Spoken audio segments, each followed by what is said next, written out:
Friedrich Merz está ficando cada vez mais incisivo em suas declarações, hein? O chanceler alemão disse em uma entrevista para a TV ZDF que, se rolar um cessar-fogo, as tropas ocidentais enviadas para a Ucrânia como garantia de segurança poderiam sim retaliar contra novos ataques russos. Ele falou que a ideia é garantir uma zona desmilitarizada e agir contra qualquer violação que parta da Rússia.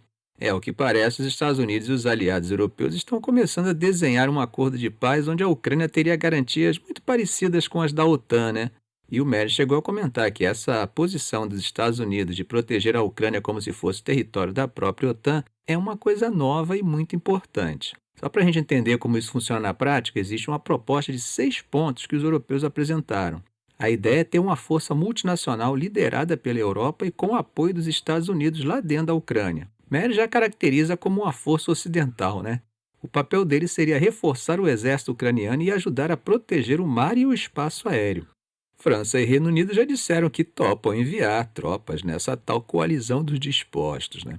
Agora, o ministro da Defesa da Alemanha, Pistorius, já foi um pouco mais cauteloso e disse que ainda tem muita pergunta sem resposta sobre o que exatamente essas tropas fariam.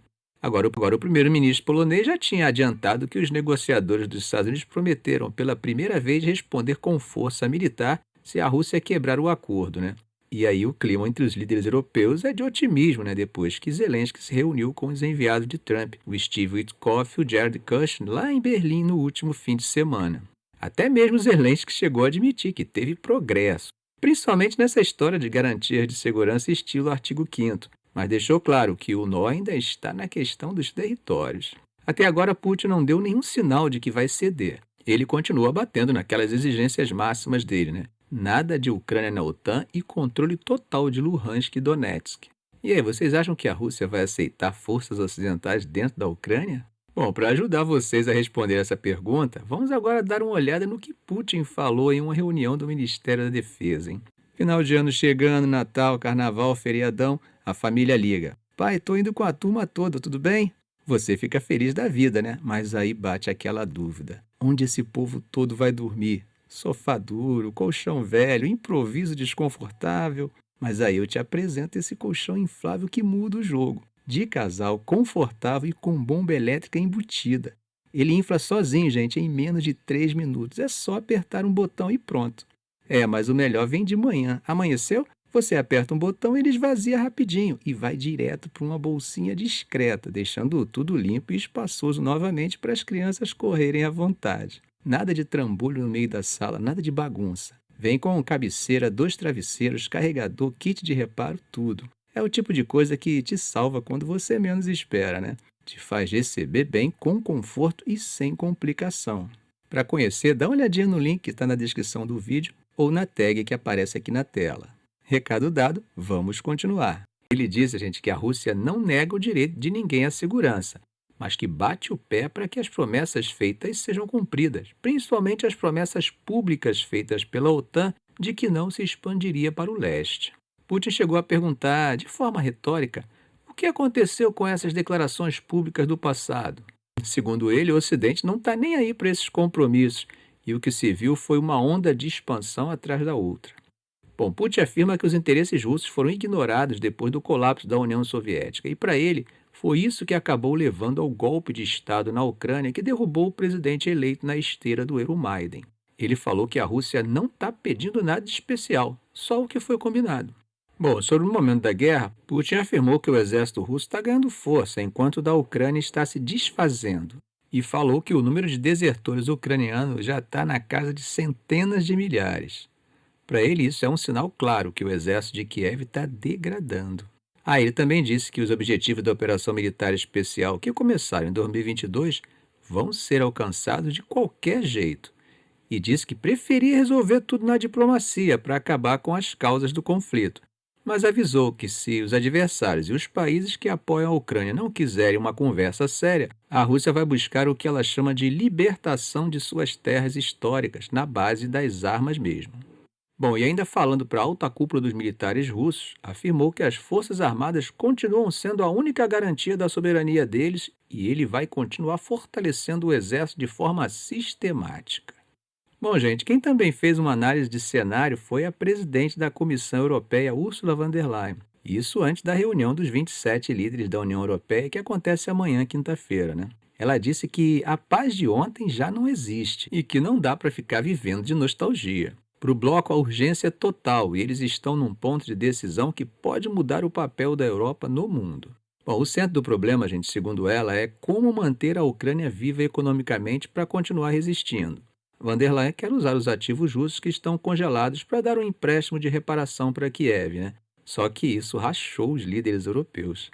A Bélgica, onde fica a maior parte dessa grana, não está nem um pouco convencida e quer que o risco seja dividido por igual entre todos os países. O segundo ponto é o acordo com o Mercosul, né, que já está sendo negociado há 25 anos. Para esse projeto passar, precisa de 15 países que representem 65% da população do bloco. A França está fazendo de tudo para barrar, isso porque os agricultores franceses estão em pé de guerra, né? E quem agora é a fiel da balança nessa história é a Meloni da Itália. Os franceses precisam dela para bloquear o acordo, mas Meloni está guardando as cartas e ninguém sabe ainda para que lado ela vai. Isso tudo enquanto a relação com os Estados Unidos fica cada vez mais tensa, né? Trump já chamou a Europa de um coletivo de nações em decadência, e o pessoal dele em Washington está atacando as regras digitais europeias, dizendo que elas perseguem as empresas americanas. Em resposta, a União Europeia diz que as regras são iguais para todo mundo. Bom, é aquela queda de braço, né? A Europa tentando não deixar que a visão de mundo de Trump defina o futuro deles. Nesse caso específico, é o multilateralismo e o livre comércio tentando sobreviver ao modelo de Trump. E por falar em Trump, ele subiu mais alguns semitons em sua retórica do corolário Trump, hein? Ontem ele ordenou um bloqueio total de todos os navios petroleiros sancionados que entram ou saem da Venezuela. O objetivo é asfixiar a principal fonte de renda do governo de Maduro, né? Trump escreveu nas redes sociais que, por conta de acusações de T e tráfico, o governo venezuelano agora é tratado como uma organização T estrangeira. Já tem porta-aviões e navios de guerra americanos na região, mas ninguém sabe ainda se eles vão mesmo interceptar os petroleiros à força, né? O governo da Venezuela chamou isso de ameaça grotesca. E o mercado já sentiu o golpe, né? O preço do petróleo subiu mais de 1% logo depois do anúncio. Bom, meus amigos, enquanto isso, na Ásia, o Fujian, que é o porta-aviões mais moderno da China, atravessou o Estreito de Taiwan ontem. É a primeira vez que ele faz esse trajeto desde que entrou em serviço no mês passado. Taiwan monitorou tudo de perto e até soltou umas fotos do navio, que estava sem aviões no convés, parecendo mais uma viagem de teste mesmo. Mas não se enganem, tá? O recado é claro. O Fujian, gente, é o primeiro navio chinês com catapultas eletromagnéticas, o que dá uma vantagem enorme para lançar caças mais pesados, né? Pequim deixa claro que não está disposta a ceder às pressões ocidentais sobre sua One-China Policy.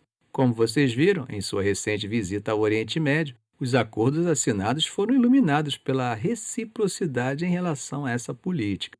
Bom, depois de a China ter deixado bem claro para Trump o que essa política significa para Pequim, temos visto um certo silêncio de Washington, né? Agora, em relação ao porta-aviões, analistas agora vão ficar de olho para ver quando é que eles começam a decolar aviões dali, o que aumentaria ainda mais o nível de tensão militar na região. Ficamos por aqui. Não sai ainda não. Você gostou do vídeo? Se você gostou, dê um like, inscreva-se no canal, faça um comentário.